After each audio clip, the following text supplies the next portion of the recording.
الحمد لله نحمده ونصلي ونسلم على رسوله الكريم أما بعد فأعوذ بالله من الشيطان الرجيم بسم الله الرحمن الرحیم۔ مولانا اشرف علی تھانوی رحمہ اللہ نے ایک واقعہ لکھا ہے، اشعث طماع شخص کے متعلق، ہو سکتا آپ نے سنا بھی ہو۔ بڑا لالچی انسان تھے اور طمع کرنے والے تھے، اور ان کے بڑے واقعات لکھیں، تاریخ بغدادی کتاب ہے اس کے اندر، اور لکھا ہے کہ ایک جگہ سے گزر رہے تھے، برتن والے کی دکان تھی، وہاں وہ برتن تیار کر رہا تھا تو تھال بنا رہا تھا، مختلف چھوٹے چھوٹے تھال بنا رہا تھا، پیتل کے ہوں گے یا لوہے کے، اسٹیل کے، اس طرح۔ اب انہوں نے دیکھ کر کہا بھائی چھوٹے چھوٹے تھال کیوں بنا رہے ہو، بڑے بڑے بناؤ، سائز میں بڑے ہونے چاہیے۔ اس نے کہا کہ آپ کو کیا مطلب بھائی، آپ کا کیا تعلق، میں چھوٹے بناؤں بڑے بناؤں، آپ کیوں مشورہ دے رہے ہیں، اس کی وجہ؟ تو کہنے لگے اگر کوئی خریدے گا اور مجھے اس میں ہدیہ کرے گا، تحفہ دے گا تو زیادہ دے گا، پھر بڑا ہوگا تھال تو۔ ایسے ہی ایک جگہ سے گزرے تو بچے کھیل رہے تھے، بچوں کو کہا کہ ارے بھائی تم لوگ یہاں کھیل رہے ہو، وہاں تو مٹھائی بٹ رہی ہے، ادھر بازار دیکھو، جاؤ جلدی، مٹھائی بٹ رہی ہے ساری وہاں تو۔ اب جھوٹ بولا، حقیقت میں کوئی مٹھائی نہیں بٹ رہی تھی، کوئی مٹھائی تقسیم شیرنی نہیں ہو رہی تھی۔ ابھی ادھر شیرنی تقسیم ہو رہی ہے، جلدی بھاگو۔ اب بچے سارے بھاگے کھیل چھوڑ کے، یہ بھی پیچھے پیچھے ساتھ بھاگے۔ جب یہ بھی بھاگا تو لوگوں نے کہا کہ یہ کیا کر رہے ہو تم نے، تو ان کو سچ تھوڑی کہا تھا، جھوٹ بیوقوف بنایا تھا، ابھی تم بھی پیچھے پیچھے بھاگ رہے ہو۔ کہا بھائی ہو سکتا ہے کہ واقعی اتنی مخلوق خدا ادھر بھاگ رہی ہے، کیا پتا واقعی میں کچھ وہاں تقسیم ہو رہا ہو، ایویں ہی تو نہیں لوگ بھاگیں گے نا سب۔ جب میں غفیر تھا نا، بچے بھاگے تو یہ بھی پیچھے بھاگ، ہو سکتا ہے کہ کچھ واقعی وہاں بٹ رہو، اتنے سارے بچے بھاگے ایک دم۔ تو یہ لالچ کا نا مقام، فرمایا کہ یہی وجہ ہے کہ ہم بھی ایسے ہی کرتے ہیں دنیا میں۔ بعض لوگ کسی کو کسی چیز کے پیچھے لگاتے ہیں اور پھر خود بھی اس کے پیچھے بھاگ رہے ہو۔ اور دنیا کی یہ مثال تو بڑی عام ہے کہ ہر انسان وہ مال اور دولت اور دنیا کے اس گھن چکر اور اس جالے کے بننے میں مصروف زندگی ہے ہر لمحہ، اور دوسرے کو بھی اس کی دعوت دے رہا، خود بھی اس کے پیچھے بھاگ۔ جو دوسرے کو یقین کی بات سکھا رہے وہ خود بھی اس یقین کے پیچھے دوڑ رہا۔ عجیب دنیا ہے، گھن چکر۔ ایک صاحب علم ہے، وہ بیان کرتا ہے، بات کرتا ہے، اور اندر سے چاہ رہا ہوتا ہے لوگ میری واہ واہ کریں، لوگ میری تعریف کریں، تو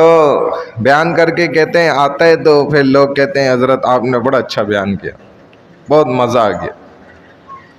ایک بات تو یہ یاد رکھیں کہ دین مزے لینے کا نام نہیں ہے۔ دوسری بات یہ بھی یاد رکھیں کہ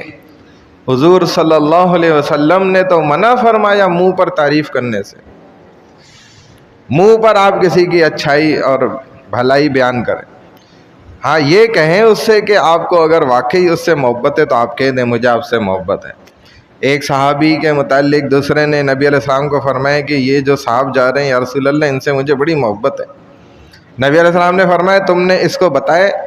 کہا نہیں۔ بولا جاؤ ابھی جا کے بتاؤ۔ دیکھیں،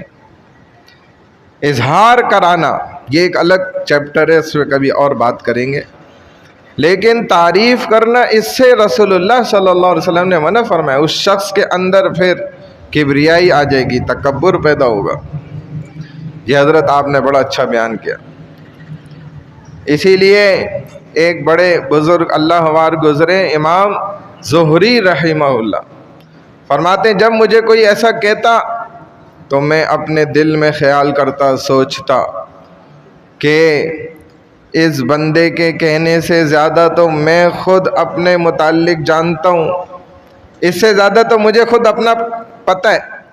اور میں جانتا ہوں اپنی اصلیت، اور مجھے اپنی حقیقت پتہ ہے، اور یا اللہ مجھ سے زیادہ تو آپ کو میری حقیقت پتہ ہے کہ میں کیا ہوں، اور ان کے حسن ظن کے مطابق میں اچھا ہوں، لیکن ان بیچارے کو پوری بات کا علم نہیں ہے۔ چنانچہ یا اللہ انہوں نے جو اچھا گمان کیا، اس جو بات انہوں نے مجھے کہی، اس کی وجہ سے کہیں مجھے خودداریت کے اندر، تکبر کے اندر پیدا ہونے والے شبہات بھی ہو رہے انہیں اس سے بچا لے، اس برائی سے مجھے بچا لے جو انہوں نے کہا، اور میرے اندر کہیں ایسا نہ ہو تکبر اور بڑائی پیدا ہو جائے، تو یا اللہ مجھے اس سے بچا لے۔ تو نبی علیہ الصلوۃ والسلام نے منہ پر تعریف کرنے سے منع فرمایا، اور ہم بھی یہ دل کے اندر لالچ نہ رکھیں۔ بعض لوگوں کو یہ دل میں لالچ ہوتی ہے کہ جی میں نے اتنا زبردست کام کیا، میری واہ واہ ہونی چاہیے، واہ واہ تو بنتی ہے، ارے بھائی تعریف تو بنتی ہے اس کام پر، ارے بھائی اس کام پر تو انعام لازمی بنتا ہے، ارے بھائی یہ جو میں نے کام کر کے دکھایا ہے اس پر تو باس کو چاہیے تھا کہ مجھے سر پہ بٹھا لیتے، مجھے کندھوں پہ اٹھا لیتے، ارے بھائی یہ جو کام میں نے کیا یہ کیا ہے، ساری لالچ ہے، جو میں نے اتنی اچھی بات کری ہے اس پر تو لوگ مجھے آ کر داد دینی چاہیے تھی، یہ جو اتنا بڑا مسئلہ میں نے حل کر دیا علاقے کا، فلانی جگہ کا، اس جگہ کا، اس جگہ کا، میں نے اتنی صفائیاں کرا دی، میں نے اتنے روڈ بنوا دیا، میں نے جو بھی کر دیا، تو اس پر تو بھائی میری داد بنتی ہے، اس پر تو میری تعریف بالکل بنتی ہے۔ یہ جو ایک اندر لالچ ہے یہ بھی بیماری ہے ہمارا، اس کا بھی، یہ تو اچھوں کی ہے اور ان کو پتہ بھی نہیں ہے کہ کوئی یہ بیماری ہوتی ہے، اس کا علاج بھی کرایا جاتا ہے، اس کا علاج بھی باقاعدہ ہوتا ہے، کئی لوگوں کو پوری زندگیاں گزر جاتی ہیں اس چیز کا علاج کراتے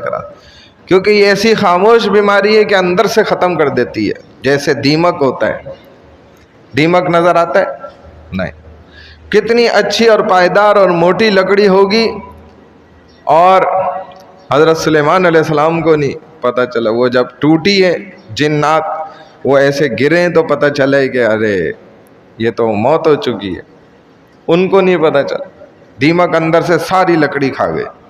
تو اس انسان کو بھی یہ بیماریاں ساری کھا جاتی ہیں، جیسے ہی موت کا پنجہ آتا ہے نا تو یہ ایک دم گرتا ہے، تو اس کو تب عقل آتی ہے اور سمجھ آتی ہے، تب کا فائدہ کوئی نہیں ہے، تب وقت کوئی نہیں بچتا، تو یہ ایسے کھاتی اندر خاموش، اس کی آواز بھی نہیں آتی اور محسوس بھی نہیں ہوتا، اور اندر سے یہ سب کھا جاتی ہے، اصلیت جو اندر ہے نا وہ سب کھا جاتی ہے۔ تو یہ جو اندر کی لالچ ہے یہ تو آپ کبھی سوچیں گے بھی نہیں، یہ تو میں عرض کر رہا ہوں، اللہ توفیق عطا فرما رہے ہیں، بات ہو رہی ہے دل دماغ میں آ گئی تو یہ سامنے آ رہا ہے کہ اچھا یہ بھی کوئی بیماری ہوتی ہے، تو ہمارے اندر کئی دفعہ پیدا ہوتی ہے یہ بات، جب بھی ہم کوئی ایسا کام کر لیتے ہیں ہمارے اندر آ جاتی ہے بات کہ بھائی اس بات پہ تو ہمیں شاباش ملنی چاہیے تھی، کیوں نہیں دی ہمیں شاباش، کیوں ہمیں انعام نہیں دیا، کیوں ہماری تعریف نہیں ہوئی۔ اللہ ہماری تمام روحانی بیماریوں سے حفاظت بھی فرمائے، اور جو ہمیں بیماریاں لگی ہوئی ہیں اس کا علاج بھی ہمیں کرنے کی توفیق عطا فرمائے۔ سبحان اللہ و بحمدہ، سبحانک اللہم و بحمدک، نشہد ان لا الہ الا انت، نستغفرک و نتوب الیک، برحمتک یا ارحم الراحمین۔